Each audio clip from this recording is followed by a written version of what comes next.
Hi friends, welcome to the UPSC PCS forum. आज हम oceanography को देखेंगे और ये एक इम्पॉर्टेंट चैप्टर है किसका, ज्योग्राफी का। इसके पहले हमने क्लाइमेटोलॉजी, जियोमॉर्फोलॉजी को काफ़ी अच्छे से कंप्लीट किया था। तो अगर आपने नहीं देखा है तो आप ज़रूर जाके देखिए। एनसीईआरटी पढ़ने का अपना ही फायदा है इस, और खास करके उसके एमसीक्यू सीरीज लगाने का। एमसीक्यू सीरीज लगाने के साथ ही हमें पता चलता है कि कौन सा इंपॉर्टेंट लाइन है जो एनसीईआरटी का इंपॉर्टेंट है, कहाँ से एग्जाम में क्वेश्चन बन सकते हैं, और इसको पढ़ के हमें काफ़ी कॉन्फिडेंस फील होता है जब हम उसको एमसीक्यू लगाए उसके बाद अगर बुक्स को पढ़ें।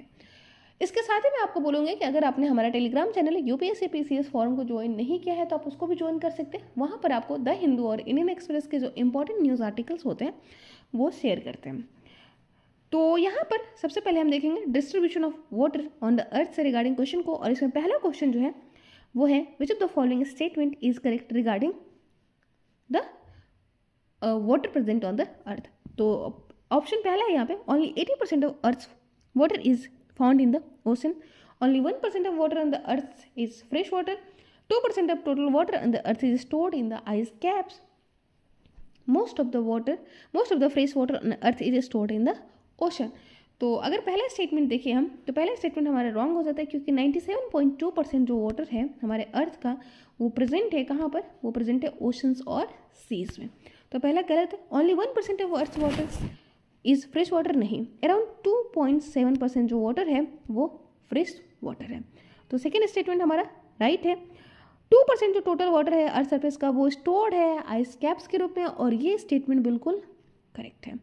Most of the fresh water on earth is stored in the oceans, fresh water नहीं, most of the salty water, marine water बोल सकते हैं, सॉल्टी वाटर बोल सकते हैं, सलाइन वाटर बोल सकते हैं, वो कहाँ पे प्रेजेंट है, ओशंस में, फ्रेश वाटर नहीं है।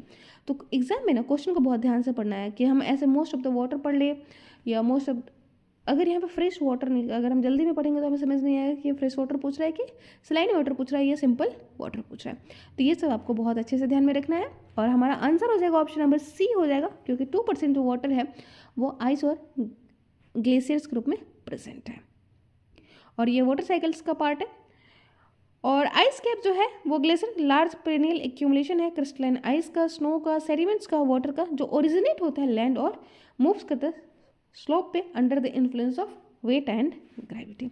सेकेंड स्टेटमेंट देखते हैं, यहाँ पे पूछ रहा है इंक्रीजिंग ऑर्डर में जो वाटर का कंटेंट है वो कहाँ पे कितना ज़्यादा पाया जाता है, ये इसके रिगार्डिंग हमें बताना है। तो अगर हम इसमें देखें तो पहला है कि सबसे ज़्यादा अगर हमें मिलता है वो हमें मिलता है ग्राउंड वाटर में, वाइल इसमें पूछ रहे इंक्रीजिंग ऑर्डर में। तो सबसे कम से हमें स्टार्ट करना है, तो सबसे कम हमें देखने को मिलता है रिवर्स में,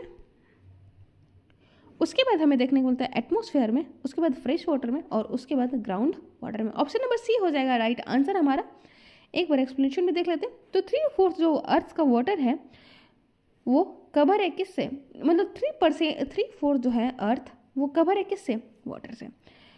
और लेकिन जो डिस्ट्रीब्यूशन है हमारे अर्थ पे वाटर का वो यूनिफॉर्म नहीं है। मोस्ट ऑफ द वाटर जो है ग्राउंड वाटर में है जो कि 0.68% होता है, एंड अबाउट 0.009% जो वाटर होता है वो फ्रेश वाटर लेक है, 0.0019% जो होता है वो एटमॉस्फेयर में मिलता है, और सबसे कम हमें कहाँ पे देखने को मिलता है, रिवर्स में। थर्ड नंबर क्वेश्चन देख लेते हैं, जब the following statement is correct, इनमें से कौन सा स्टेटमेंट जो है वो करेक्ट है। Oceanic water is circulated in the water cycle by the process of evaporation. Groundwater is not affected by the process of evaporation. Most of the surface water on the earth is stored in the ice caps and glaciers. हमें बताना है यहाँ पे कौन सा statement जो है वो करेक्ट है। पहला स्टेटमेंट जो है बिल्कुल सही है कि ओशन वाटर जो है उस वाटर सर्कुलेशन में हेल्प करता है इवेपोरेशन के थ्रू। ओशन वाटर जो है वो सर्कुलेट होता है, बिल्कुल सही बात है। ग्राउंड वाटर जो है वो अफेक्ट नहीं होता है प्रोसेस ऑफ इवापोरेशन, क्यों, क्योंकि उनका लेयर जो होता है थोड़ा सा नीचे होता है और इसीलिए और इवापोरेशन जो है डेप्थ के साथ डिक्रीज होता जाता है। तो ये भी बिल्कुल सही बात है। Most of the surface water on the earth is stored in the ice caps and the glaciers, around 2% होता है। तो ये भी बिल्कुल सही बात है। ए बी सी तीनों ही ऑप्शन हमारे करेक्ट है। ऑप्शन नंबर डी हो जाएगा राइट आंसर, तीनों ही यहाँ पे करेक्ट है। तो marine areas where evaporation is high the water level decreases, due to this the oceanic current flow from the high water level to the low water level. तो क्या है यहाँ पे मरीन एरिया जहाँ पे इवेपोरेशन हाई होता है तो वहाँ पे वाटर का लेवल जो है डिक्रीज कर जाता है, फिर वाटर का मूवमेंट स्टार्ट हो जाता है हाई लेवल से लो लेवल तक, ठीक है। और इवेपोरेशन डिक्रीज होता है जैसे ही डेप्थ में हम नीचे जाते हैं, और इसी वजह से क्या होता है कि ग्राउंड वाटर जो है वो अफेक्ट नहीं होता है, किसकी वजह से, इवेपोरेशन से। मोर देन 68% जो फ्रेश वाटर जो होता है वो कहाँ पे मिलता है, ग्लेशियर्स पे, और 30% जो होता है वो हमें ग्राउंड वाटर में देखने को मिलता है, और 0.3% जो फ्रेश वाटर का होता है वो हमें सरफेस वाटर यानी लेक्स, रिवर और मार्सेस के रूप में दिखता है। 4 नंबर क्वेश्चन देखते हैं। 4 नंबर क्वेश्चन क्या है, the following statement is incorrect. इनमें से कौन सा स्टेटमेंट जो है वो इनकरेक्ट है। The water cycle over ocean is longer as compare to the that over the land. Total quantity of water available on earth always remains constant. Evaporation of water over the ocean is compensated by surface run off. हमें बताना है यहाँ पे कौन सा statement जो है वो इनकरेक्ट है। पहला स्टेटमेंट अगर हम देखें तो the water cycle over ocean is longer as compare to the land. नहीं, वाटर साइकिल जो होता है वो शॉर्टर होता है ऑन ओशंस पे, लॉन्गर होता है लैंड्स पे, ठीक है। तो पहला बिल्कुल गलत है। सेकंड देखिए कि total quantity of water available on earth always remains constant. बिल्कुल वाटर साइकिल के थ्रू हमेशा कांस्टेंट होता है, ये बिल्कुल करेक्ट है। हाँ, लेकिन ये कोई ज़रूरी नहीं है कि जितना लैंड पे वाटर है उतना ही लैंड पे रहेगा, नहीं। जो लैंड से इवेपोरेट होता है तो कुछ वाटर जो है सरफेस वाटर की तरह रहता है, कुछ ग्राउंड वाटर में कन्वर्ट होता है, और कुछ वाटर जो है वो ओशन में चला जाता है, ठीक। और ना ही ओशन में ये रहता है। तो बिल्कुल ऐसा कुछ नहीं है कि अर्थ मतलब ओशन अर्थ के पूरे पार्ट पे ये कांस्टेंट होता है, लेकिन अर्थ के लैंड और ओशन को आप डिस्टिंग्विश नहीं कर सकते। Evaporation of water over the ocean is compensated by surface run of. बिल्कुल सही बात है। तो ये तीनों ही नहीं, मतलब ये तो सही है, ये भी सही है। फर्स्ट हमारा गलत है क्योंकि पहला यहाँ पे बोल रहा है कि ओशंस पे वाटर साइकिल जो होता है वो लॉन्गर होता है, नहीं। तो हमारा स्टेटमेंट जो हो जाएगा वो कौन सा सही हो जाएगा, यहाँ पे पूछ रहा है एक्चुअली कौन सा इनकरेक्ट है, तो इनकरेक्ट हमारा पहला ही हो जाएगा। 5th नंबर क्वेश्चन देख लेते हैं। The following statement is correct about the continental shelf. Continental self के रिगार्डिंग कौन सा स्टेटमेंट जो है वो करेक्ट है, ये हमें बताना है। Continental shelf, continental slope, continental rise, passive margin, active margin, abyssal plain, इन सब के बारे में काफ़ी अच्छे से डिस्कस किया हुआ है मैंने डिटेल वीडियो में। तो अगर आपने नहीं देखा तो आप जाके उसको ज़रूर देखें और आप अपने कंसेप्ट को क्लियर करें। तो यहाँ पे पूछे कॉन्टिनेंटल सेल्फ के रिगार्डिंग यहाँ पे कौन सा स्टेटमेंट जो है वो करेक्ट है। It has an average gradient of 1 degree और लेस। तो इसका एवरेज जो ग्रेडियंट होता है वो 1 डिग्री और लेस होता है। It is the shallowest part of the ocean having shallow seas and gulf. The depth and width of the continental shelf is constant over all the oceans। हमें बताना है यहाँ पे कौन सा स्टेटमेंट जो है वो करेक्ट है। पहला बिल्कुल सही है कि इसका जो एवरेज ग्रेडियंट होता है 1 डिग्री और इससे कम ही होता है, तो ये बिल्कुल सही बात है। ये सेलोवेस्ट पार्ट होता है ओशंस का। ओशंस का सबसे सेलोवेस्ट पार्ट होता है क्या, कॉन्टिनेंटल सेल्फ। और ये एक्चुअली क्या होता है ना, एक्सटेंडेड पार्ट होता है कॉन्टिनेंट्स का, having shallow seas and gulfs. The depth and width of the continental shelf is constant over all। नहीं, डेप्थ और विड्थ जो होता है कॉन्टिनेंटल सेल्फ का वो सारे ही ओशंस में डिफरेंट होता है, ठीक है। तो ये बिल्कुल गलत बात है। फर्स्ट और सेकंड जो है वो करेक्ट है। ऑप्शन नंबर डी हो जाएगा राइट आंसर। तो ये कॉन्टिनेंटल सेल्फ क्या होता है, जेंटली स्लोपिंग ओशनिक एक्सटेंशन होता है। Oceanic extension of the continental plate का ही ओशन में एक्सटेंशन होता है। Continental self of the ocean together cover 7.5% of the total area of the ocean. तो ये कितना एरिया को कवर करता है, ओशन के कितने एरिया को कवर करता है, 7.5% एरिया को कवर करता है। कॉन्टिनेंटल सेल्फ का जो स्लोप होता है वो अराउंड 1 डिग्री और इससे भी लेस होता है। Usually end up at very steep slope. और इसका जो इंड अप जो होता है ना वो स्टीप स्लोप पे होता है, जिसको बोलते हैं shelf break. Continental shelf break कहते हैं इसको। This extended margin of each continent are occupied by relatively shallow seas and gulf. और ये ऑक्युपाइड किससे होता है, यहाँ पे हमें शैलो सीज, गल्फ्स इत्यादि देखने को मिलते हैं। और डेप्थ और विड्थ जो होता है कॉन्टिनेंटल सेल्फ का वो कांस्टेंट नहीं होता है। इंटायर ओशन में डेप्थ और विड्थ जो होता है कॉन्टिनेंट वो इन्फ्लुएंस्ड होता है किसका, टेरेस्ट्रियल रिलीफ से। टेरेस्ट्रियल रिलीफ कैसा है उससे ये अफेक्टेड होता है। कई बार ऐसा होता है ना कि कॉन्टिनेंटल, अगर यहाँ पे हाई क्लिफ होता है तो वहाँ पे कॉन्टिनेंटल सेल्फ जो होगा वो काफ़ी नैरो होगा। प्लेट्यू रीजन में कॉन्टिनेंटल सेल्फ जो होता है वो काफ़ी नैरो होता है, जबकि अगर मतलब रिवर ड्रेन करती है वहाँ पर तो वहाँ पे कॉन्टिनेंटल सेल्फ जो होता है वो ब्रॉड होता है। ठीक है, तो when there are high mountains the depth of the continental shelf is more and less in width। तो कॉन्टिनेंटल सेल्फ का डेप्थ जो होता है वो मोर होता है जहाँ पे हाई माउंटेन्स और प्लेट्यू देखने को मिलते हैं। 6 नंबर क्वेश्चन देख लेते हैं। फॉसिल फ्यूल, ये असर्शन और रीजन बेस्ड क्वेश्चन है। Fossil fuels are obtained from the continental shelves। Sedimentary deposit over the continental shelf is deposited by river, glaciers and woods। हमें बताना है यहाँ पे कौन सा स्टेटमेंट जो है वो करेक्ट है। both A and B, reason is correct, reason is not correct, A is true, reason is false, A is false, reason is true। तो अगर हम देखिए कि तो फॉसिल, बिल्कुल फॉसिल फ्यूल्स हमें यहाँ से देखने मिलते हैं कॉन्टिनेंटल सेल्फ से, बहुत सारे फॉसिल फ्यूल्स हमें देखने को मिलते हैं, ये बिल्कुल करेक्ट है। और sedimentary deposits over the continental self जो होता है वो डिपोजिट होता है और वो किसके द्वारा लाया, रिवर्स के द्वारा, ग्लेशियर्स के द्वारा और विंड्स के द्वारा। और इसीलिए हमें यहाँ पे फॉसिल्स फ्यूल्स देखने को मिलते हैं, क्योंकि यहाँ से पर सेडिमेंटेशन लाया जाता है ग्लेशियर, विंड और रिवर्स के द्वारा। तो इसलिए यहाँ पे रीजन और असर्शन दोनों ही करेक्ट है और रीजन करेक्ट एक्सप्लेनेशन देता है असर्शन का। ऑप्शन नंबर ए हो जाएगा हमारा राइट आंसर। ठीक है, the continental shelves are covered by terrigenous sediments. Continental shelves जो होता है कवर होता है वेरिएबल थिकनेस ऑफ सेडिमेंट्स से, रिवर्स, ग्लेशियर्स और विंड से। मासिव सेडिमेंट्री डिपोजिट होता है लॉन्ग टाइम तक कॉन्टिनेंटल सेल्फ का, और वो सोर्स होता है किसका, फॉसिल फ्यूल्स और फॉर्म करता है किसका, जिससे पेट्रोलियम कोल्स का हमें देखने को मिलता है। 7th नंबर क्वेश्चन देख लेते हैं, which of the following statement is correct. कौन सा स्टेटमेंट जो है यहाँ पे करेक्ट है।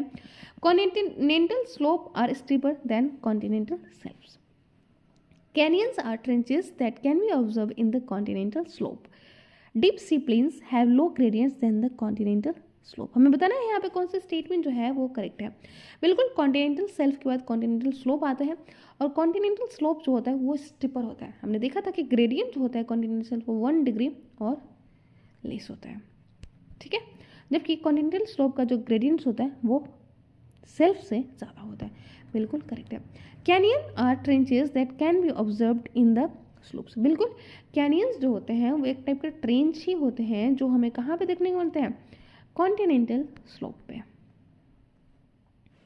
ठीक है, उसके बाद है deep sea plains have low gradient than the continental slopes. बिल्कुल, डीप से जो प्लेन्स होते हैं वहाँ उसका जो ग्रेडियंट्स होता है वो कम होता है किससे, कॉन्टिनेंटल स्लोप से। ये भी बिल्कुल करेक्ट है। यहाँ पे तीनों ही स्टेटमेंट करेक्ट है। ऑप्शन नंबर डी हो जाएगा राइट आंसर। एक बार हम इसके एक्सप्लेनेशन को भी देखते हैं और आपको डिटेल वीडियो को जरूर जाकर देखना चाहिए, वहाँ पे बहुत अच्छे से फिगर के साथ मैंने समझाया हुआ है, तो अगर आप उसको देखेंगे तो आपको बहुत अच्छे से समझ आएगा। तो कॉन्टिनेंटल स्लोप जो होता है वो कनेक्ट करता है किसको, कॉन्टिनेंटल सेल्फ को और ओशनिक बेसिन को। ओशनिक बेसिन और कॉन्टिनेंटल सेल्फ को कनेक्ट करने वाला जो पार्ट होता है वो कॉन्टिनेंटल स्लोप होता है। और लोअर इन जहाँ पे सेल्फ ब्रेक होता है वहीं से वो स्टार्ट होता है और rapidly collapse locked in the steep slope का फॉर्मेशन होता है। मच स्टीपर होता है सेल्फ से। एंगल कॉन्टिनेंटल सेल्फ स्लोप का जो होता है 5 डिग्री होता है, जबकि सेल्फ का 1 डिग्री और उससे भी कम होता है। टेक्टोनिक और वेव इरोजन जो होता है कॉन्टिनेंटल स्लोप पे कॉन्टिनेंटल कैनियन और ट्रेंचेस यहाँ पे पाए जाते हैं, क्योंकि टेक्टोनिक और वेव इरोजन। अब टेक्टोनिक की वजह से कैसे होता है, वेव इरोजन की वजह से कैसे होता है, ये आपको डिटेल वीडियो में ही जानने को मिलेगा।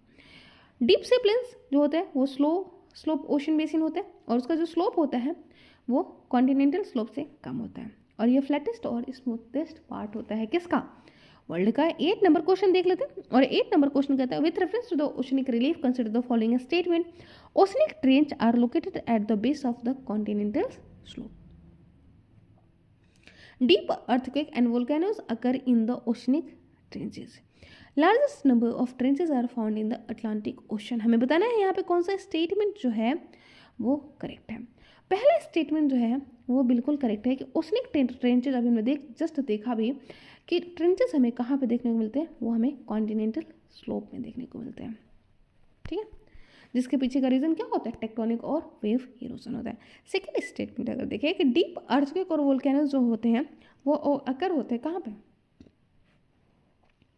ओशनिक ट्रेंच में। ये भी बिल्कुल सही बात है कि यहाँ पे मतलब अर्थक्वेक और वोल्केनोज अकर होते हैं।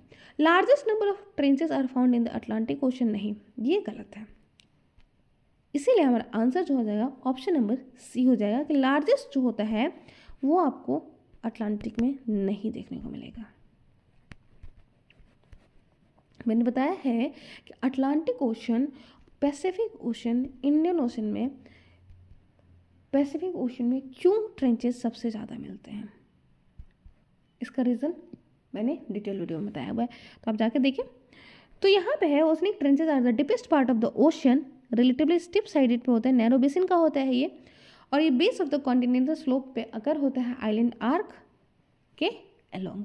आइलैंड आर्क का फॉर्मेशन कैसे होता है ये भी आपको डिटेल वीडियो में जाके देखने को मिलेगा। Earthquake and volcanoes occur due to the energy generated by the convergence of the continental plates, oceanic plate on the oceanic trenches. Largest number जो होता है वो फाउंड होता है ओशन, पैसिफिक ओशन में, ना कि अटलांटिक ओशन में। 9th नंबर क्वेश्चन देखिए, consider the following statement about the relief feature found over the oceanic surfaces. तो हमें रिलीफ फीचर के बारे में पढ़ना है ओशनिक सर्फेसेस के ऊपर, और बताना है यहाँ पे कौन सा स्टेटमेंट जो है वो करेक्ट है। Mid oceanic ridges can be rise even above the oceanic surfaces. Sea mounts are the feature of volcanic origin which do not rise above the oceanic surfaces. हमें बताना है कौन सा स्टेटमेंट जो है वो करेक्ट है। यहाँ पे दोनों ही स्टेटमेंट करेक्ट है कि मिड ओशनिक जो होता है रिजेस वो एक टाइप का सी फ्लोर माउंटेन सिस्टम होता है। मिड ओशनिक रिजेस आपको देखने को मिलेगा मेनली अटलांटिक ओशन है, और जहाँ पे भी डाइवर्जेंट प्लेट बाउंड्री होती है वहाँ पे आपको मिड ओशनिक रिजेस देखने को मिलेगा। और ये कंपोज होता है two chain of mountain, separate होते हैं लार्ज डिप्रेशन से। लार्ज डिप्रेशन से यहाँ पे लावा निकलता है और यहाँ पे मिड ओशनिक रिजेस का फॉर्मेशन होता है। Sea mounts are feature of volcanic origin which do not rise above the ocean surfaces. ठीक है, तो दोनों ही स्टेटमेंट हमारा करेक्ट है, ऑप्शन नंबर सी हो जाएगा right answer. Mid oceanic ridges होता है सी फ्लोर माउंटेन सिस्टम होता है, फॉर्म्ड होता है प्लेट टेक्टोनिक सिस्टम से, और ये कंपोज होता है टू चेन ऑफ माउंटेन से, सेपरेट होता है लार्ज डिप्रेशन से। माउंटेन रेंजेस का जो पिक होता है ये 3000 मीटर तक होते हैं, और उससे कुछ तो ओशन सरफेस से एवं भी होता है। Sea mount large geological landform होता है, राइज होता है ओशन फ्लोर पे but do not reach the water surfaces, water surfaces पे वो रीच नहीं करता है। Sea mounts are typically formed from the extinct volcano, और ये किसका बना होता है, मेनली एक्सटिंक्ट वोल्केनो का बना होता है, और एब्रप्टली राइज होता है। ठीक है, जैसे कि माउंटेन हमारे लैंड सरफेस पे दिखते हैं, वैसे ही माउंटेन हमारे ओशन सरफेस पे भी दिखते हैं, जिसको हम सी माउंट्स कहते हैं। 10th नंबर क्वेश्चन देख लेते हैं, और 10th नंबर क्वेश्चन है which of the following statement is correct about the Atlantic ocean. Atlantic ocean से रिगार्डिंग कौन सा स्टेटमेंट जो है वो करेक्ट है। The floor of Atlantic has more trenches than the Pacific ocean, अभी हमने जस्ट देखा इसको वैसे तो। और सेकेंड है the longest mid oceanic ridge is found in the Atlantic ocean, the size of the Atlantic ocean is 1/3 of the Pacific ocean. हमें बताना है यहाँ पे कौन सा स्टेटमेंट जो है वो करेक्ट है। पहला स्टेटमेंट तो बिल्कुल रॉन्ग है, क्योंकि हमने जस्ट देखा कि पैसिफिक ओशन में सबसे ज़्यादा ट्रेंचेस पाए जाते हैं, ना कि अटलांटिक ओशन में। पहला गलत है। सेकेंड स्टेटमेंट अगर देखें तो longest mid oceanic ridges is found in the Atlantic ocean, बिल्कुल सही बात है। The size of the Atlantic ocean is about 1/3 of the Pacific, नहीं 1/3 नहीं होता है, ये हाफ ऑफ द होता है, half of the Pacific ocean. तो यहाँ पे हमारा करेक्ट स्टेटमेंट जो हो जाता है ऑप्शन नंबर सी हो जाता है, यानी only 2। Mid Atlantic ridges is a mid oceanic ridges, और ये आइसोलेटेड और कंपोजिशनल प्लेट बाउंड्री होता है located along the floor of the Atlantic ocean, और ये लॉन्गेस्ट मिड ओशनिक रीजन है ओशंस का। इसका लेंथ है 14,400 किलोमीटर, तो आप समझ रहे हैं कि ये कितना लंबा है। ठीक है, और फर्स्ट एंड थर्ड जो है वो रॉन्ग है कि floor of oceanic Pacific ocean के पास मोर ट्रेंचेस है, अटलांटिक ओशन मोर ट्रेंचेस का मेनली रीजन है convergent boundary. Convergent boundary tectonic activity create करता है ट्रेंचेस का फॉर्मेशन, क्योंकि इसमें होता है सबसिडेंस। ठीक, also the size of Atlantic ocean is about half of the Pacific ocean. तो आज के लिए इतना रहने देते हैं, नेक्स्ट क्लास में हम पढ़ेंगे 11th नंबर क्वेश्चन से। Thank you so much, bye, good night.